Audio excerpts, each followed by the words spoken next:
Viele zijn nog wat Pastor Benny in de boodschap wat zijn aan Christ oder Jünger. En we kijken naar de onderscheid tussen zich bloß een Christen aan en een werkelijke Jünger van Jezus zijn. Die vraag is, hast du wirklich een onderscheid?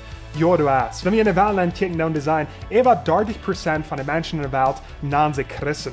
Bijna wird sein, nicht all die von denen haben eine persönliche Gemeinschaft mit Jesus. Die sind nicht Jünger von Jesus. Nee, das sind vielleicht verschiedene User, wenn wir uns einen Christen an.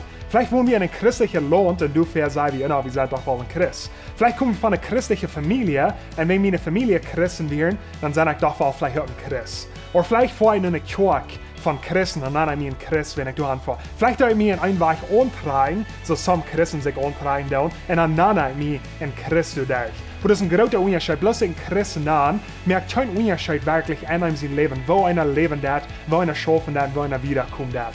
Aber ein Jünger von Jesus sein verändert alles. Wenn wir ein Jünger von Jesus sind, dann dürfen wir Jesus studieren, in sein Leben in der Bibel studieren. Wir haben ein persönliches Verhältnis mit Jesus Christus, jeder Tag. Und wir brauchen jeder Tag doller so zu werden, als Jesus ist. Das verändert alles. Wenn wir kijken naar wat Jesus leert in het Nieuwe Testament, dat we bloß mal 100% ganz het Gegenteil von wat de Juden wären abgewassen, wat die hadden geglaubt. En dat wir schwer verändert zu glauben. Und dann Menschen hassen Jesus, du derch, wenn wat er leert. Und Jesus sagt, Menschen haben mich gehasst, Menschen haben mich verfeigt, die wollen nicht auch verfeigen, wenn sie mich nur gehen. Aber du hast einen großen Unterschied. Ein Jünger, der gibt in sein Leben zum Dauer zu werden als Jesus, zum Lehren und dann auch rausgehen und mehr Jünger werden. Das ist der Unterschied zwischen ein Jünger sein und ein Christ sein.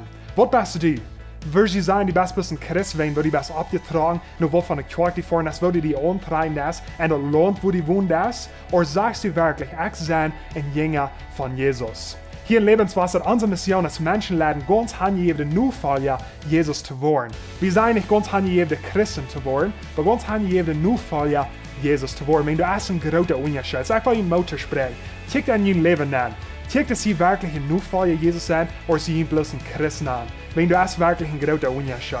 Und wenn die wollen ein Nachfolger werden, alles was die brauchen tun, ist ein sein Wort anstudieren. Ein persönliches Verhältnis mit Jesus abbauen. Und dann jeder Tag proben, doller so zu werden, als Jesus ist. Gott segnet, hat eine gute Weg.